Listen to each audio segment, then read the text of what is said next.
Differently is a project that kind of grew between myself and Megan Wilson and has expanded to include a number of exceptional human beings as advisors and co-curators, and involves 38 poets and visual artists, and it's really exciting.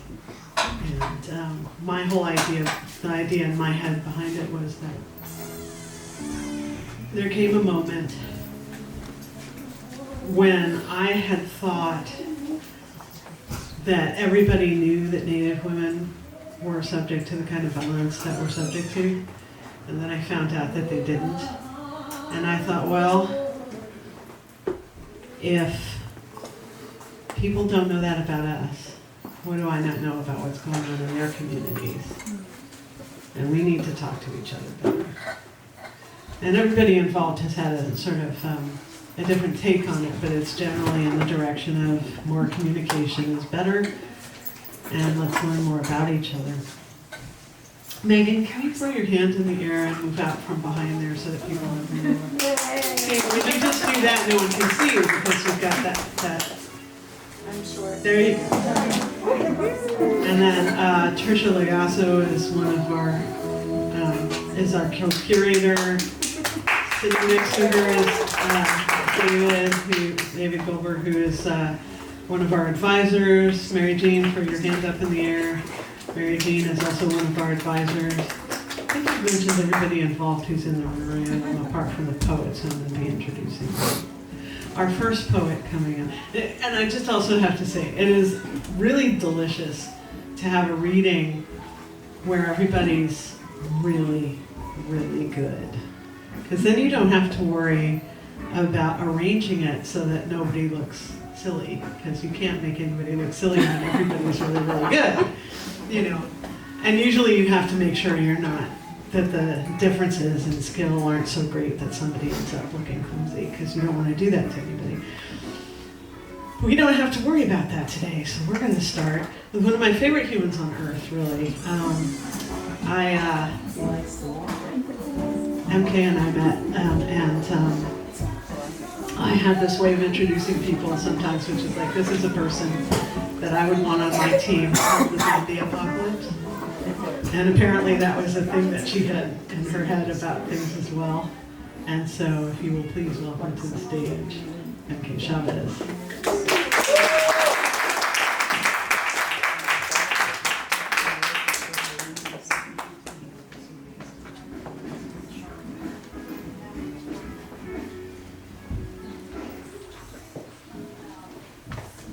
Hi everyone, this is the most adorable bookstore ever. I love discovering new bookstores. It's just such a joy. I love working with these two people, Shuck and Megan Wilson. I was just with you last weekend, and it's an amazing thing to witness what you've created. And I sent you an email after the day and just said, there's all these things that happen behind the scenes, and you could look at Megan and Kim at any point during the day, and you wouldn't be able to know by looking at their faces all of the different things that that happen, like people showing up late and a half an hour, and then you have to reorganize the whole schedule, and people show up and they don't have their equipment, or just things like that. And I think that one of the beautiful things about organizing events, the real magic, is in being able to hold that precise thing and love your community and make it possible for them to perform and to stay and to be part of it and really meaningful. And I see you both doing that, so I just wanted to say thank you.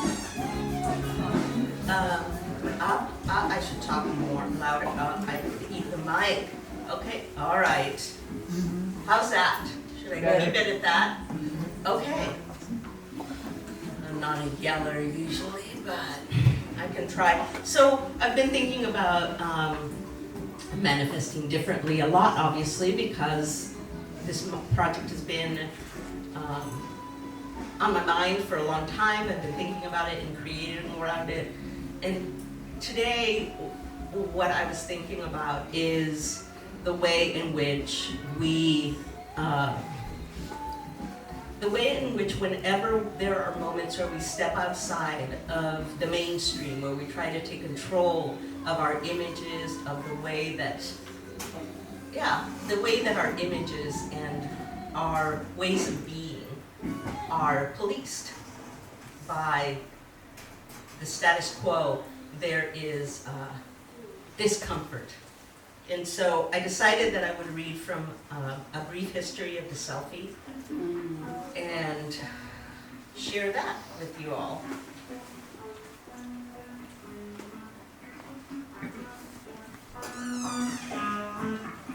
The first selfie may have been a daguerreotype. The process was slow, as it is with most things that capture the soul. It was 1839, and Robert Cornelius was looking at himself. Once the image was printed, he wrote on the back, "The first light picture ever taken." The selfie has been criticized with the same fervor with which society criticizes young women. I love a selfie that speaks in tongues. It seems right that we should be our biggest fan in our own paparazzi.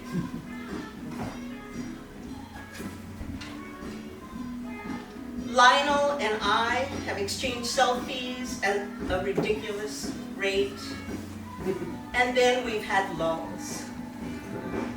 Eventually, we break these absences and accuse each other of being the one that stopped. There is tenderness in every lull. Eminem took a selfie with the Mona Lisa. Albert Dürer painted his first selfie at the age of 13.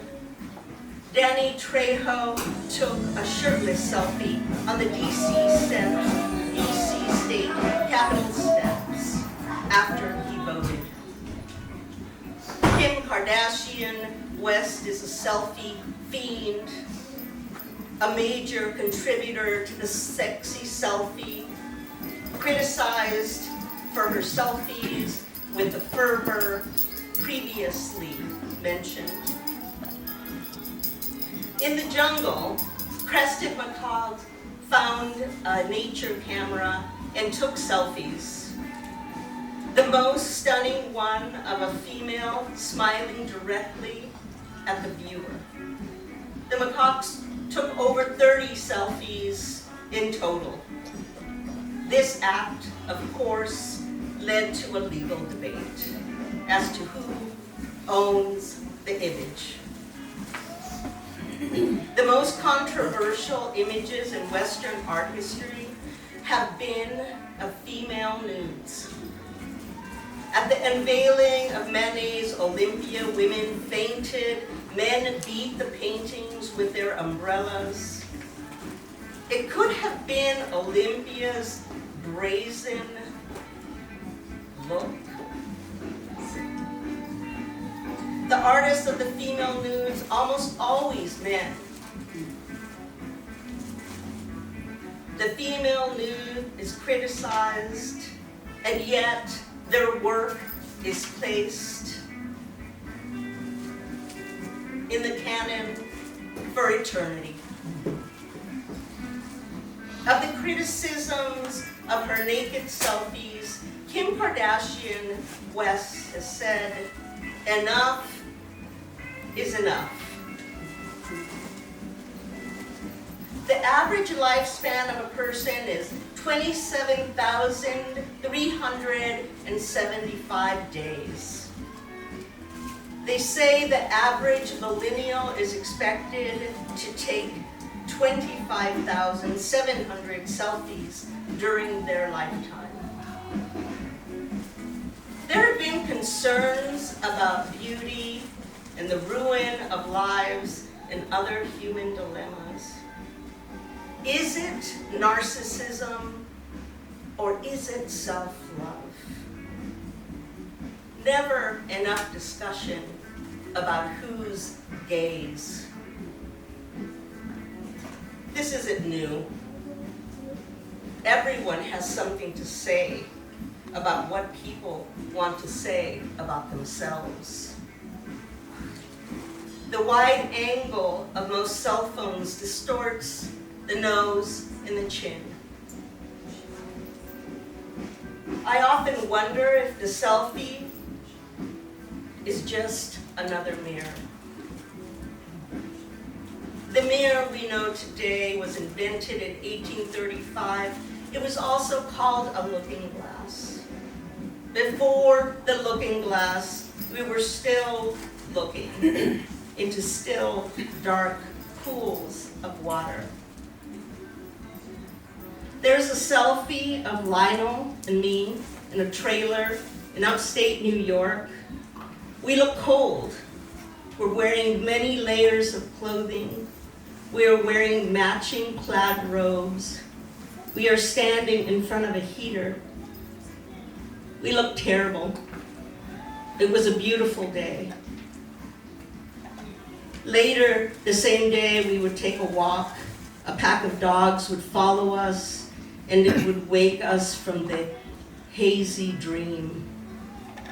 A photographic journey is a hazy dream. Women take the most selfies. Men are the most critical. A baby duck will imprint to an inanimate object if abandoned. To view Nan Golden's selfies is to remember relationships will change you. A cosmopolitan study warns that if you are a couple who takes too many selfies, it's a warning sign. There are no studies on couples who send selfies to each other. As we exchange selfies, Lionel and I discuss aging, the parts of our bodies that we love and the parts that we hate. Sometimes he is in New York and sometimes Vienna. I like him better when he's in Vienna. In selfies, non-professional photographers show a bias for the left cheek. Selfie is an acceptable word in Scrabble.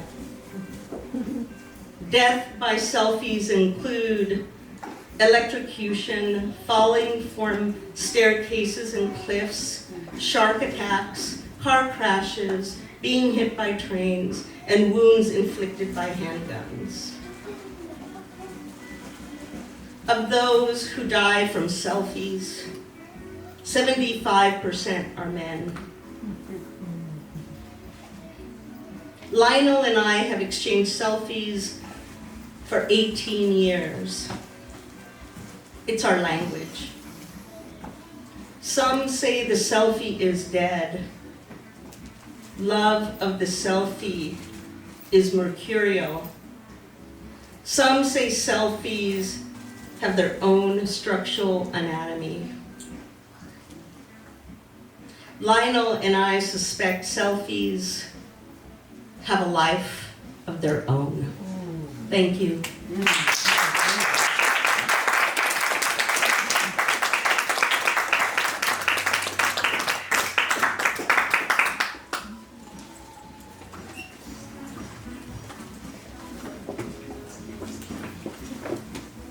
Like that? Yeah.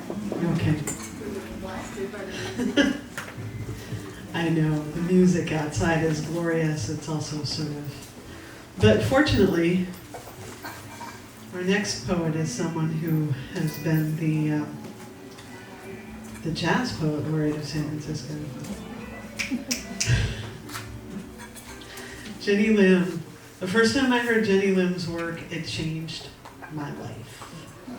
It really did. And I don't think even with all of the great poetry teachers I had, I'm pretty sure I wouldn't have gone into poetry if I hadn't been at that reading, that particular reading at that time.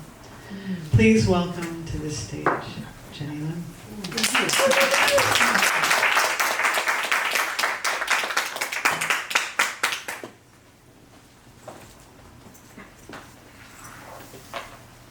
It's great to be here. There's such a cozy, intimate, friendly neighborhood. It's so different from where I am in Soma.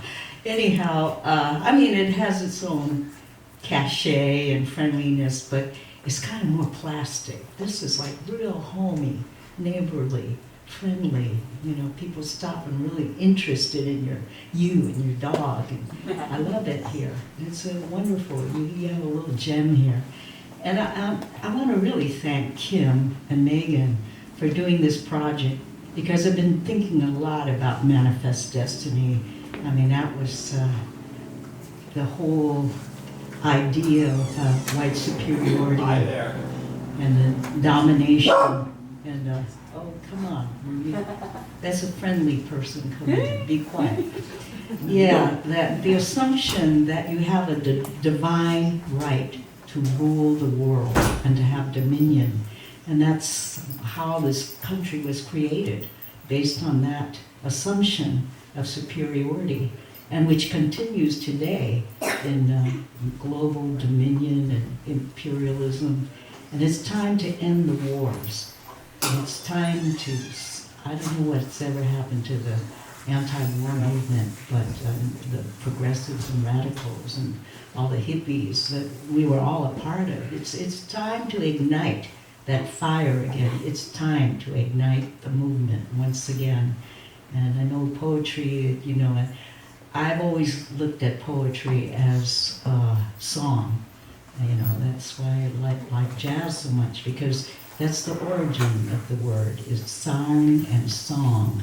And songs were sung in every indigenous culture as spells, as a way to exorcise negative energies and evil, and a mnemonic system to pass on, transmit to the young all the cycles of rituals and ceremonies. And Kim knows all about that. And, you know, we have a lot of superficial understanding of what that all means, especially with all the, you know, constant New Age books about ritual and ceremony. But most of that stuff is so profound that it's never uttered. When you go into a sweat lodge, you're never supposed to talk about what happens, what transpires within that sweat lodge. So a lot of that information is held in the elders, and the elders have been so long ignored and are passing on, so it's time to get that knowledge again. This is called the Old World. I fell the other day. Talk about the old world, the old bones. Okay, I just don't know if I can see this. I have to move over. Okay, in the garden I will die. In the rose bush they will kill me. Federico Garcia Lorca. Before the ships came with the gunners, the muskets, the cannons, with the powder, the shots and the shells acquired with paper money and credit in a foreign land called Old World, the foliage was thick with toucans, cockatoos and parrots, dolphins and turtles, unafraid of humans. They swam and cavorted in the waves. The trees swelled with ripe jackfruit, papayas, and mangoes in the jungle of quiet content. There was a century of art and magic, gold-leafed codices and sacred glyphs waiting to be learned, burned, musicians, shamans, painters, poets, and prophets whose lives flashed with the morning glory's brief bloom, slaughtered. Their brown gods mutilated. We were waiting to be born in the dawn of extinction. In the moonless night of iron bullets, horses' hooves, and shackles, they say crying originated in loneliness, and from crying came song. the hair of warriors who shot their arrows and sang songs to the Creator as they stared into the cannon fire, unflinching, were scalped with their skulls hung on poles. They would follow the Lord of Dawn in their perilous journey to hell. They said you could hear their crying songs echoing in the night. The chief had given the order to kill themselves before capture. They thought of home, recalling the days of their youth when desperate in love and passion that ignited them with the flames of 1,000 ignited lightning bolts. They had the power to seize thunder. Now they were lovers trapped in the ill winds of time, singing their last songs, the end drawing near with the rope tightened, dangling from the noose of an enemy whose rapacious hunger never seemed to cease. The map of the world was drawn in a heartbeat with the blood of the ancient world, now named the New World. A world of black thunder, a world inherently white. Tears would end the world. To be unhappy in love is what it is to be an exile, a refugee. The only death that kills is exile. They would not surrender. They would not stop being born from the roots of the Saba, from the 13 roofs of heaven, from the mountain to the sea, from the pyramid of memories, beating in the bleeding heart of the jungle.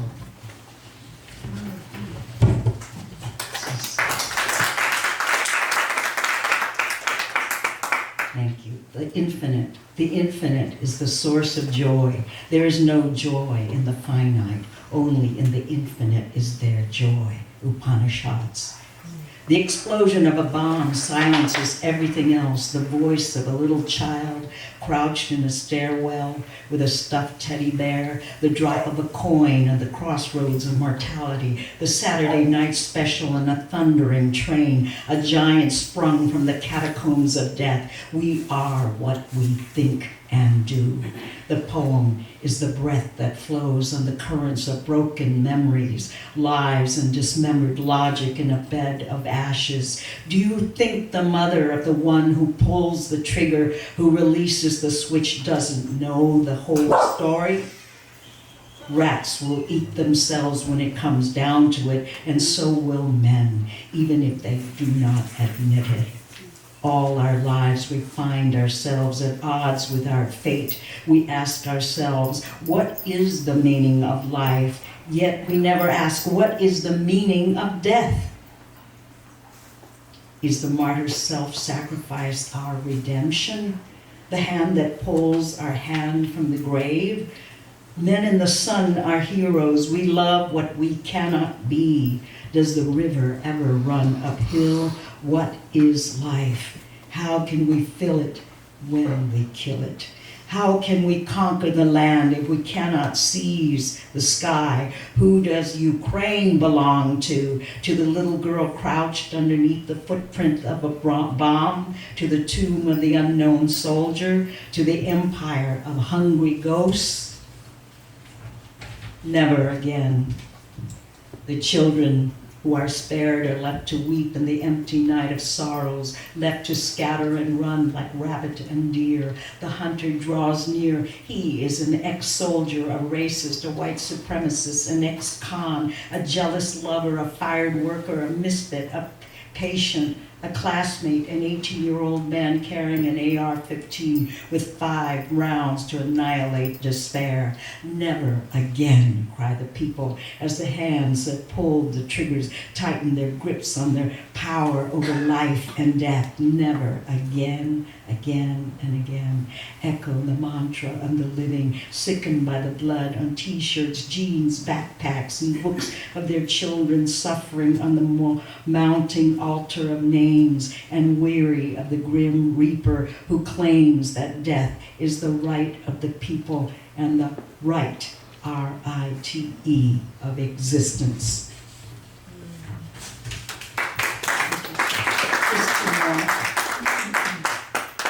This is for the people of Lahaina, Song of the Old Banyan. How is it possible that the most intellectual creatures to ever walk the planet of Earth is destroying its only home? Jane Goodall. In Lahaina, the people stop to look at the ghost of the old 150-year-old banyan who returns each day and night to sing the scorched branches and ashen trunk back to life. I embrace you. I gather your phantom leaves and scatter them one by one into the ocean to ease the wounds of the loved ones who vanished in the wind and clouds. What will we do with the ruins of yesterday without the comforting shade of the old banyan, when the winds rage and howl, stricken with grief like the barefoot armies of Kamehameha descending to reclaim this land?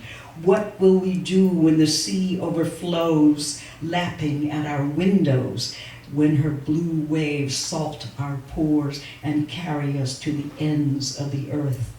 Maui is not yours, she will say. Take a stone, take the moon, but what remains of this fugitive land will be mine. For I am older than the oldest banyan tree. I am older than day and night, older than birth and death, older than history, older than Pele's tears.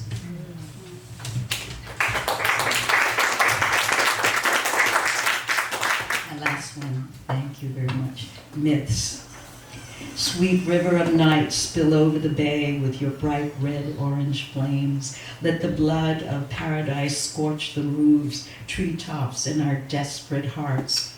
It's no illusion the city's on fire from within. Wankum, god of war and poets, after your star-hopping binge with the cowherd's daughter, please beg King Yang, the god of death, to postpone our destruction. Put on trial mankind's failure to end war, and disaster should result in a murder conviction. If the snake and the peacock can bury the hatchet, one crawling on his belly, unable to see the light, and the other rising to the heights without self-reflection, buried in bitcoins and profit margins with their heads in the sand, there might be some accountability in the story of two worlds, history and allegory. But poetry isn't poetry, and words aren't just words. A pigeon pecks at the crumbs of meaning in a homeless camp where a dog sleeps by a woman in a bed of cardboard and dew. A block away, Chinatown takes off her dress of corrugated metal and plastic like a rejected bride, ashamed of her body. There must be a truce in the city. The sounds unleashed in the throats of children about to be butchered, and children masked and shuttered behind sobbing walls should break the heart of any soldier. Lights from the empty offices of skyscrapers flicker like stars through the fortress of illusion. I hear a mother's heart beating in me.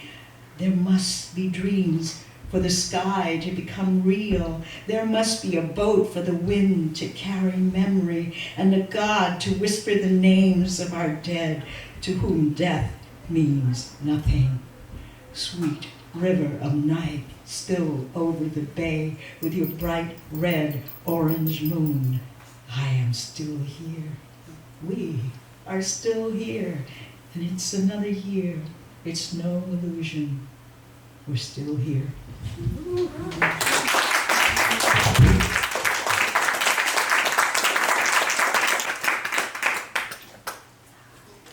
Don't forget that. I know. I like fall down the stairs.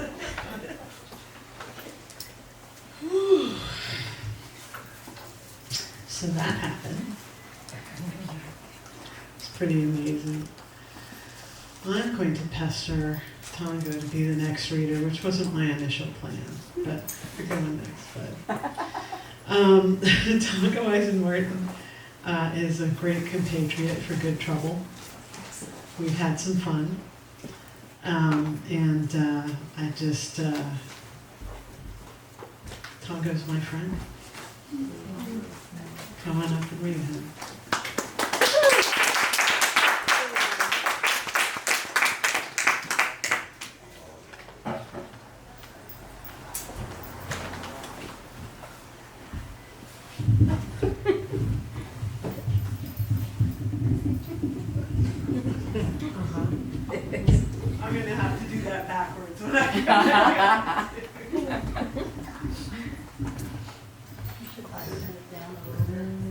Hmm? The volume is most on the right. Blah, blah, blah, blah, blah, blah, blah, blah.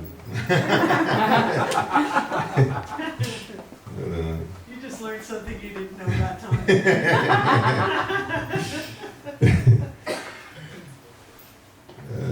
Man, that's my cousin eulogized now in literary history. Wasn't pretty, this effect on my eternal soul.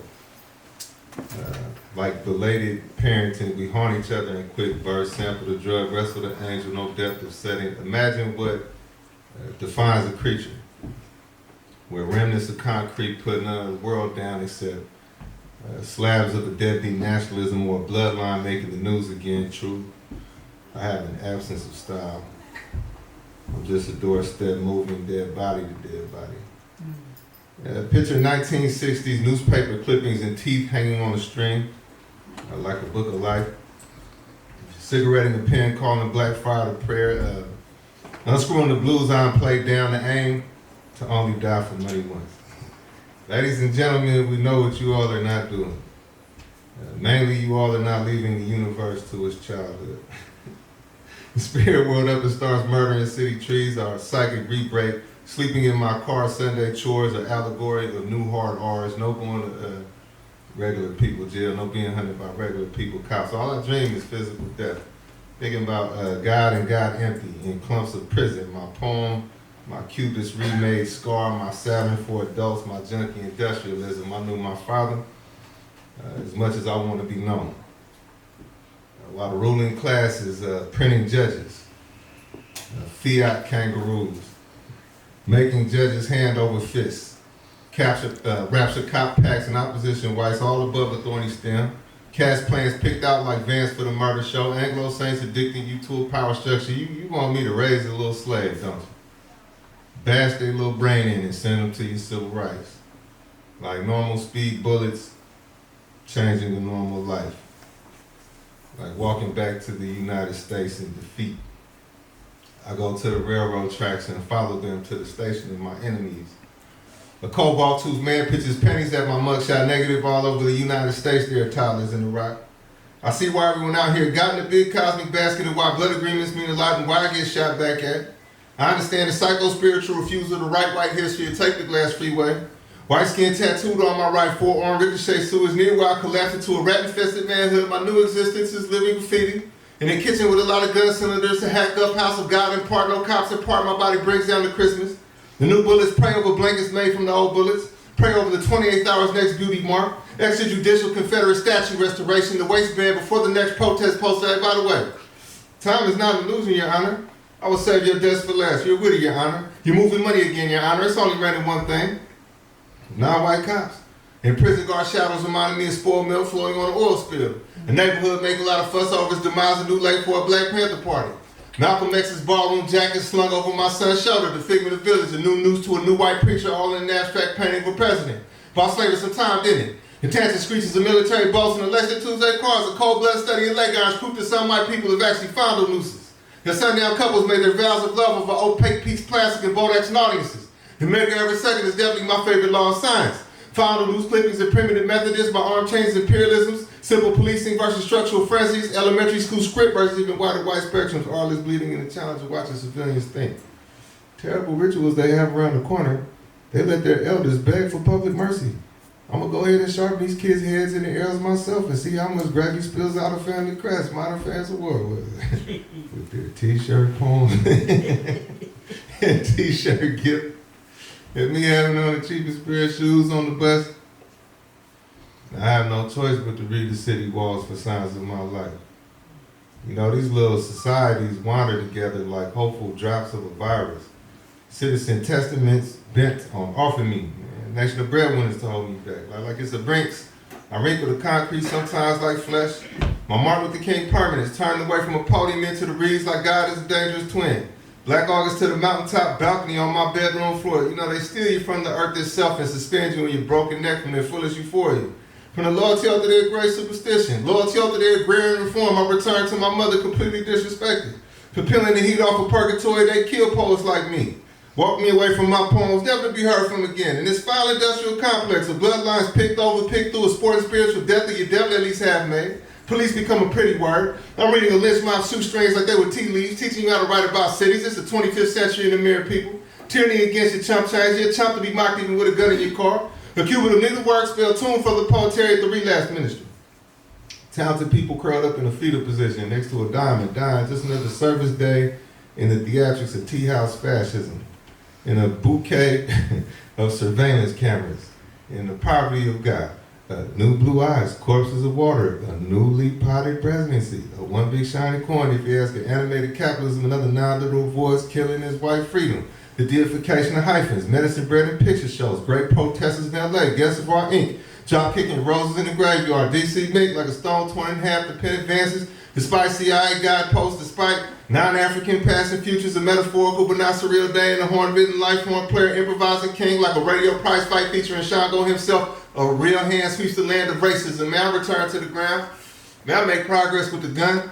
On our mother Emmanuel, they put on music that evening. A swinging tight body language for you to drink with fermented $5 bills for your body language. Some applause, my past stomach lining. Neither a good thing nor a bad thing, like being psychic on the way to a lethal injection. It'll sit you down with Lady Day. Lady Day leading you to surrender their souls to Africa too soon. Poly thought floating in the cup of water, she saved me. Accessing my stomach, accessing the love of the American lynch. Coast sleeves wooden avalanche to the wrist. Our mother Emmanuel, avalanche to the sharp keys. Pain, when the deal you make with pain. The piano makes sense for them. Laying hands on the world gradually, addressing the bending necks on the streets of the north. Chavez sailing in pain, repeating pain in the north. 10 trigger fingers on that piano, if harmony would have you. Putting 100 fights on every direction offered. The Lady Day leading on trees again, recruiting the countryside itself, saying, lay your plan out on this lightning. Make your poems a corner pocket of men. I've greeted the blues itself. America may clean my dead body, but will never include me.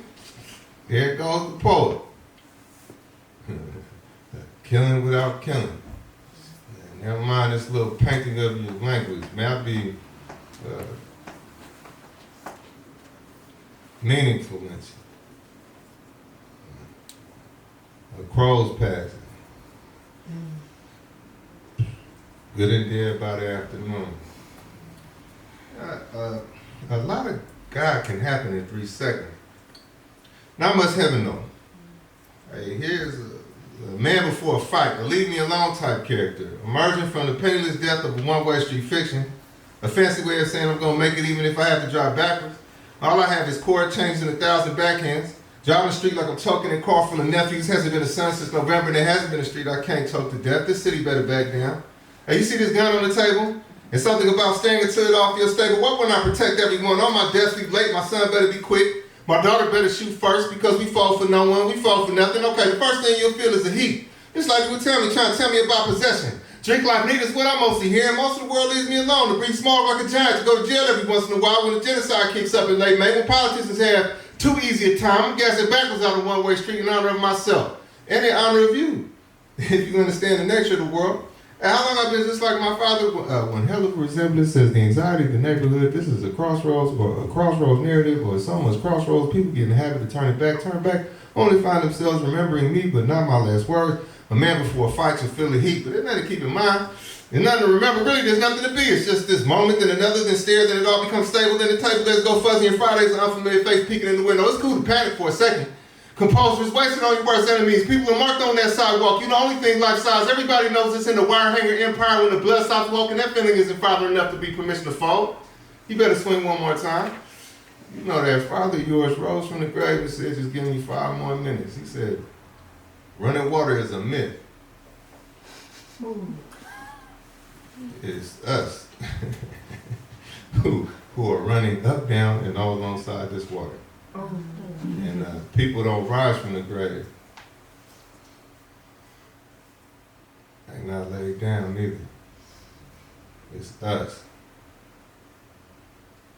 who flip all around their body. So beware when the people around you all look like they about to jump. It might be your time. You feel the heat. And when 4 walls demand to be 4 walls, and the earth outside mutes, don't panic. Don't try to recreate the earth outside. Don't tell jokes to yourself. Don't even talk disrespectfully to the 4 walls. Instead, unclench your fist and walk away. Then it might be heaven. If you understand the nature of the world.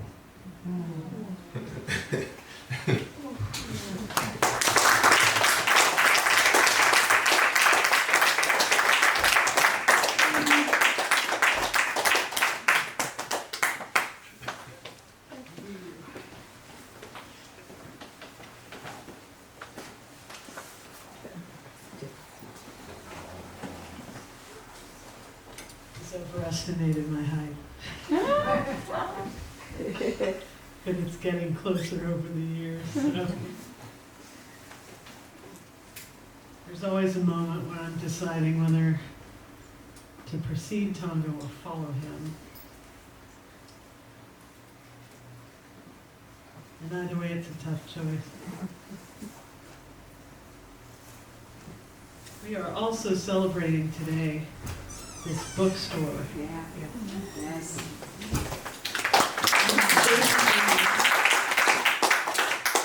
Is also my friend.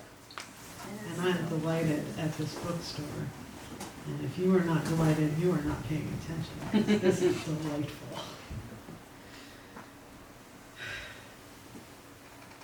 Analog, clock. Where's the key? The key to this approach, an antidote to distance, it always comes back to healing. A thing of one at a time. A thing of specificity, a hand, another hand, ideas in small numbers, kissing, catalyzing, retreating. Squirrel chase in the oaks between the wind and mammals were pelted with small acorns of this watershed, live oaks, potential trees, food, rot, heaven, earth, abyss, and the squirrel presents me with 3 acorns connected. What number can symbolize human life? What is the body count? Events.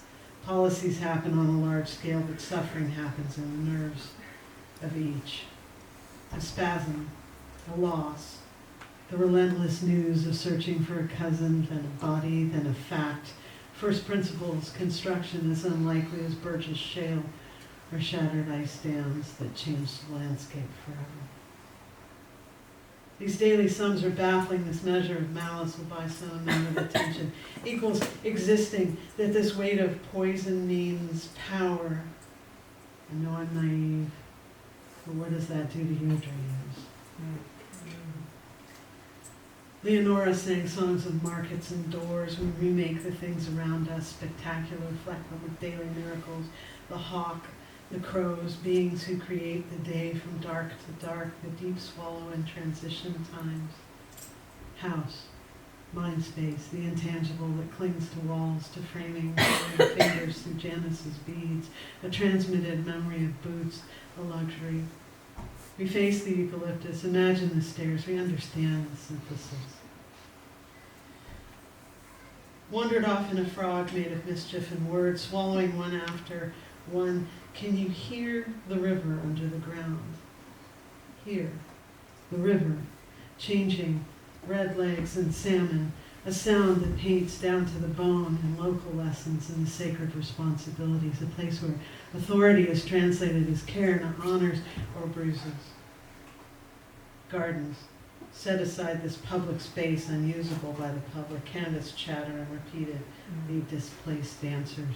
Mourners wander, scatter to find new perches. We are the new corvids of the bay, the excluded hearts, thumb polished, youth worn, cradled in stuttering poem in ink and cotton. Pray here in the windy afternoon in the sanctuary of one another. Days shuffle, translate, imagine, gluing your thoughts to the wall. Today I will think in sunrise and buttons. I will make prayer chords from landmarks and discards. She sung the swallows and hummingbirds down here among these tiny pomegranates. Each in her voice, a morning mother, a dance with red-tipped fingers. I can't remember where the stars were when your words caught me by surprise, the weaving, the water held there, the willingness to believe sometimes in that arc of other weavers. Something glimmers, just like that. reflection on polished volcanic glass, the edges left thick, less threat than musing, the way we look in someone's memory, the way we look when there's no threat, the way we can be treasured, released, rearticulated, a thing of hands and pride. Now is when you learn to step over the creek. Here, where the redwoods sing, they pull cold and darkness with them. The sometimes crows, the feet on the path, so many have worn their favorite equations there. New moons. New moon in September, a serpent, a couple of ghost frogs on the lip of a pond that plays hide and seek. We rock against the shore by song, by imagination, knowing she's there, knowing like a child that the water is there before trust is built. Thank you.